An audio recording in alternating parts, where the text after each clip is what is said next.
This video is brought to you by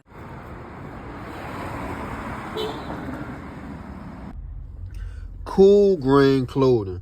We done gone worldwide and we coming straight out of Baltimore. Come on down, shop with us at 215 West Saratoga Street. And if you can't come and shop with us in person, go online right now at coolgrainclothing.com and make your purchase.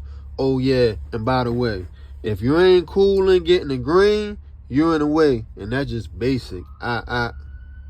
What's going on, YouTube, fam? This your boy Tony 2 times, and we back with another episode of the Baltimore Way, man. Before I start, be sure to tap that like button. Definitely watch this video to the end to hear the full story and all the details in the case. It's a requested video, so let me just say, everything in this story is alleged.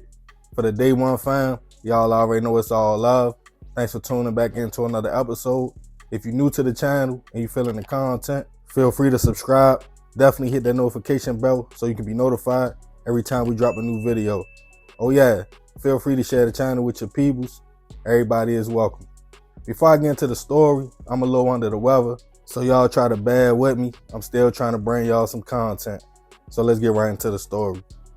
When you get to a certain age in the dating world, I would say late 20s to 30s, finding somebody who doesn't already have kids from a previous situation is like hitting the lottery.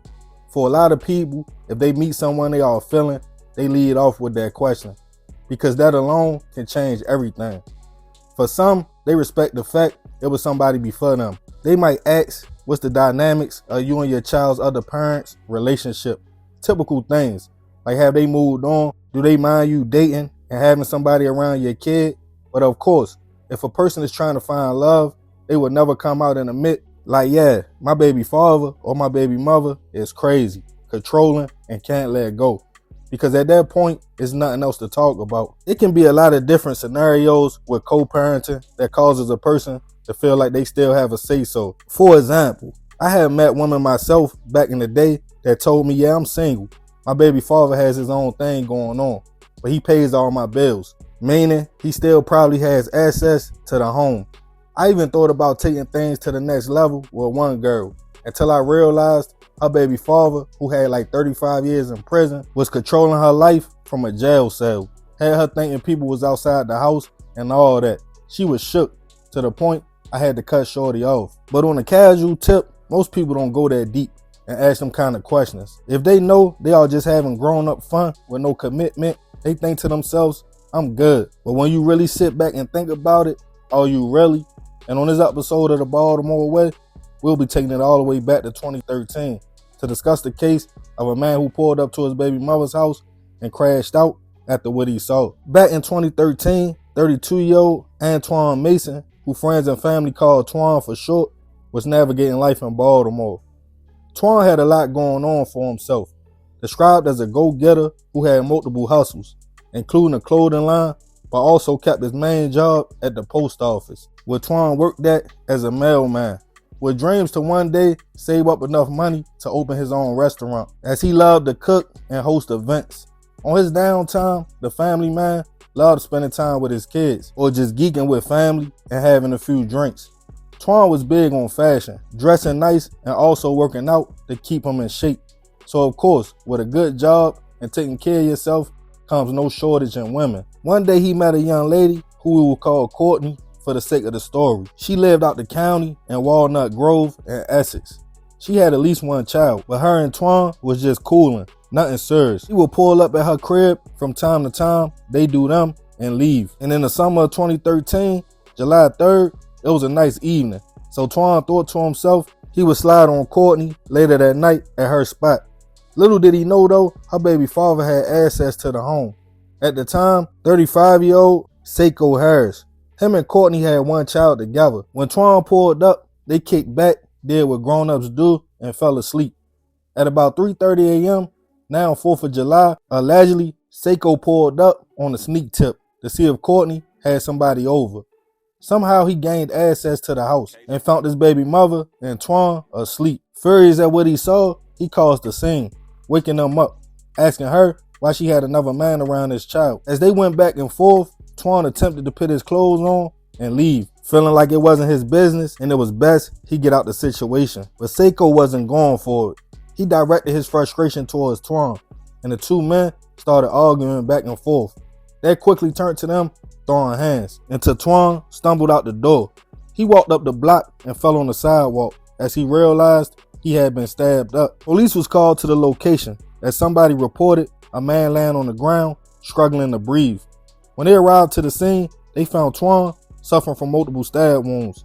He was rushed to Franklin Square Hospital, but unfortunately, he wouldn't survive his injuries. Back at the scene, police spoke to Courtney, who stated her and Twan were friends, and she had broke things off with her baby father Seiko a long time ago, but he would often call her and pull up to the house.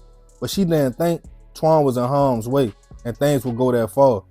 Eventually, Seiko was tracked down and taken into custody. He was taken to Baltimore County Detention Center, charged with first-degree murder, and held without bail.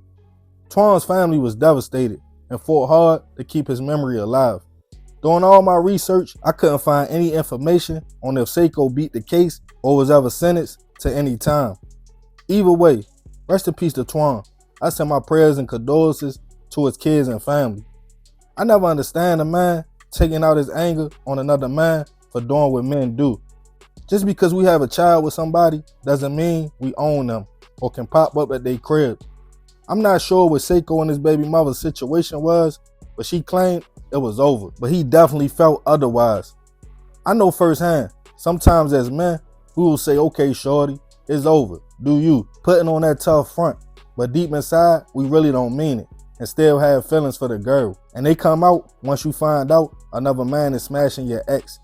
But it's not on him because he doesn't owe you any loyalty. But I want to know how y'all feel about the situation. And have you yourself ever dealt with somebody with kids, man or woman, because baby mothers be geeking too, and found yourself in a similar situation? If so, how did it play out? Let me know in the comments. Yeah, man, crazy story. Rest in peace to Twan. Like I said, I send my prayers to his family. The messed up thing be about the situation, you just never know who really be telling the truth. Sometimes a woman be like, I cut my baby father off, but they be playing the 50. And sometimes a baby father just be on BS and feel like he can pop up and do whatever he want because he got a child by the woman. But then that leave a man caught in the middle who trying to pursue a relationship with the young lady caught in the crossfire. And then a situation like this happen and somebody lose their life over doing what's natural for men and women to do. But yeah, man, I ain't gonna talk too much more about this one. I appreciate you if you made it to the end. This another episode of the Baltimore Way. It's your boy Tony 2 times. Before I get out of here, I've been seeing a lot of people in the comments asking how can they reach me, how can they share stories. You can hit me on IG at _Tony 2 times or send it to the email tony2times.biz@gmail.com. But yeah, y'all already know it's all love, fam. Y'all be safe out there. Catch y'all on the next video. I'm out.